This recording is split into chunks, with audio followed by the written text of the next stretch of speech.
On July 1st, in a field in Switzerland, 4 men knelt down and had hands laid on them. By the next day, all 4 men were excommunicated. So were the 2 bishops who consecrated them, every priest in their society, and every layman who formally stands with them. Under 24 hours from the axe to the hammer. The group is the Society of St. Pius X, the SSPX. And I'll say it in the first breath so no one has to guess where I stand. What they did was wrong. It was schismatic. Rome had every right to respond. But Rome just proved she can move in 24 hours when she wants to. It turns out the machinery there works just fine. So the only question worth asking is, who does she choose to move that fast against? If you're new here, I'm a Catholic who came back to the faith after 15 years away. And this channel is where I work through the hard questions honestly. Hit subscribe if that's the kind of thing you're looking for. Here's where I stand. I'm a Roman Catholic in full communion with Rome. I go to Mass, I submit to the Pope, and I believe consecrating bishops without papal mandate is schism. Those men walked themselves out the door. Nobody forced them. And at the same time, I believe Rome's pattern of enforcement tells you something about her priorities that faithful Catholics are allowed to say out loud. Both of those things can be true. Holding both views isn't a contradiction. It's honesty. So, who's this video for? Not for the guy already cheering the SSPX and looking for validation. And not for progressives looking for a stick to beat traditionalists with. It's for the Catholic asking a simple, honest question. Why does the church seem to have one standard for tradition and a completely different one for everything else? Just some fast history, because you need to know the timeline of this to feel the weight of it. The SSPX was founded in 1970 by Archbishop Marcel Lefebvre to preserve the traditional Latin Mass. In 1988, Lefebvre consecrated 4 bishops without Pope John Paul II's permission. He claimed a state of necessity and drew automatic excommunication. Pope John Paul called it what it was, schism. Then, in 2009, Benedict XVI lifted those excommunications. It wasn't full reconciliation. The society stayed in what Rome would call an irregular situation, but it was an olive branch nonetheless. Pope Francis kept extending mercy also. In 2016, he gave SSPX priests valid faculties for confession and later provisions for marriage. Rome held the door open for almost 40 years. Then, this summer, June 30th, Pope Leo XIV sends the Superior General a personal letter. He doesn't hedge. He pleads with them. Please turn back. And they don't. Then on July 1st at Écône, the same meadow as 1988, 38 years to the day later, Bishop de Galarreta consecrates 4 new bishops, assisted by Bishop Fillet. Then July 2nd, the Vatican's doctrine office drops the decree. Schismatic act. Everyone excommunicated. And the confession and marriage faculties Francis granted, revoked. Warning to excommunication in the next 24 hours. So hold on to that number, because the whole video hangs on it. Before I make my case, I have to be fair to the men who are on the other side, because their grievances aren't fake. The SSPX has always said that the post-conciliar church implemented reforms that the council never actually called for. And here's the uncomfortable part. They're not wrong about that. Vatican II asked to preserve Latin and Gregorian chant. Read Sacrosanctum Concilium yourself. It's right there. What most of us got in the pews looked nothing like it. I got a whole video coming out on exactly that topic, so I'm not going to relitigate it here. This didn't stop decades ago. In 2021, Francis issued Traditionis Custodes and clamped down on the Latin Mass and rolled back the freedom that Benedict had given it. So the men who love the old Mass didn't invent their sense of being unwanted. They were told to sit down in writing. Now, even granting all of that, every grievance, here's where I break with the SSPX. None of that gives you the authority to consecrate bishops without the Pope. A grievance is not a mandate. Being wrong doesn't make you Peter.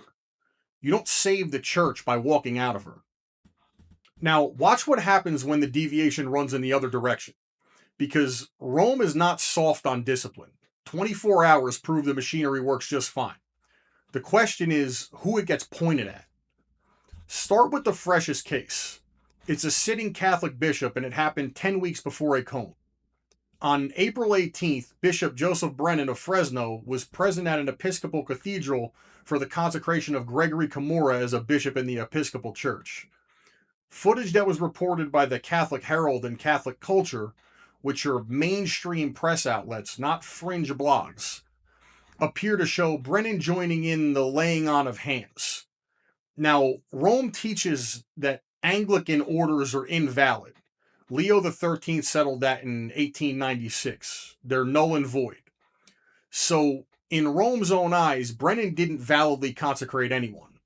This isn't the same act as Écône, but canon lawyers have named what it could be: simulation of a sacrament and illicit worship in common with a non-Catholic body.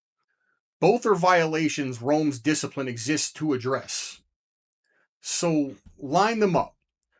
Traditionalists consecrate bishops without a mandate, and under 24 hours they get the maximum penalty. A Catholic bishop appears to lay hands at a Protestant consecration, and he gets no review and no correction, no penalty. He's still in his diocese with full jurisdiction. Rome had over 2 months, and she used them to say nothing. And Brennan isn't a one-off. Go back to 1986. Pope John Paul II gathered the leaders of the world's religions at Assisi to pray for peace. In his own text, he explicitly denied putting all religions on the same level, so I won't tell you he said something he didn't say. But here's a detail from that event that most people have never heard. At the Church of San Pietro in Assisi, the Buddhist delegation placed a statue of Buddha on top of the tabernacle. On top of the tabernacle. At an event organized by Rome in a Catholic church. Even Cardinal Ratzinger later admitted that the whole thing was widely misinterpreted. Lefebvre pointed to Assisi as one of the reasons for 1988. Rome's answer to Lefebvre was excommunication. Rome's answer to Assisi was holding it again in 93, 2002, and 2011. And then in 2019, Francis co-signed the Abu Dhabi document, which stated that diversity of religions is willed by God. Think about that sentence for a second. The response to the alarm was a clarification. It meant God's permissive will. And then it was just business as usual. No censor, and the document still stood. Then there's Father James Martin, who spent years generating confusion around the church's clear teaching on sexuality. And I'll be more careful than my gut wants me to be, because even his sharpest critics, Trent Horn for one, will tell you Martin doesn't cross into formal heresy. Fine, I won't overclaim. What's true is enough. Years of ambiguity on settled teaching, and Rome's response wasn't correction, it was elevation, and a private audience with 2 popes. Then in 2018, the Vatican signed a deal with the Chinese Communist Party, a regime that jails Catholics loyal to Rome, giving Beijing real input on who becomes a Catholic bishop. It's been renewed again and again. Rome defended it and extended it. So let's lay everything out. Praying with every religion on earth, Buddha on the tabernacle included, a signed papal document that seems to bless religious pluralism, a priest manufacturing confusion that was promoted instead of corrected, a deal handing a communist regime say over bishops, and a bishop at a Protestant consecration 10 weeks ago untouched. Then when tradition-loving Catholics acted on their convictions, 24 hours later, they get the maximum penalty. That's not softness. That's aim. Rome can move fast, hard, and decisively. She proved it on July 2nd, which means the pattern isn't incompetence, and it isn't slowness. It's preference. As an institution, Rome has treated traditional Catholicism as a bigger threat than religious relativism, than public confusion about her own moral teachings, than accommodation with a regime that persecutes her own faithful. That's not paranoia. It's a documented track record. And it's fresh enough that a bishop from this April is still standing in it untouched. Naming that isn't disloyalty. It's the opposite. You don't love the church by pretending she has no favorites. You love her by telling the truth about where the hammer falls and where it doesn't. Now let me talk to the guy who this actually lands on. The one who's found the Latin Mass and it saved his prayer life. Who's watched his tradition get treated like a problem to manage. Who's looking at the SSPX right now and maybe feeling the pull. thinking maybe they're the ones who actually get it. I'm talking to you, and I'll give it to you straight. Don't follow them out. The excommunications are valid. Consecrating bishops without the Pope isn't resistance, it's separation. And those men separated themselves. If you formally attach yourself to that, you attach yourself to the schism. And think about what you'd be trading. Full communion with the church Christ founded and built on Peter, surrendered to defend the traditions of the same church. You don't burn the house down to save the furniture. But don't shut up either. Everything I laid out in this video is legitimate to say out loud. The double standard is real. Keep naming it. Pressure from inside the church is how faithful Catholics have reformed the church for 2,000 years, not by leaving it. And go find reverence, because it still exists inside these walls.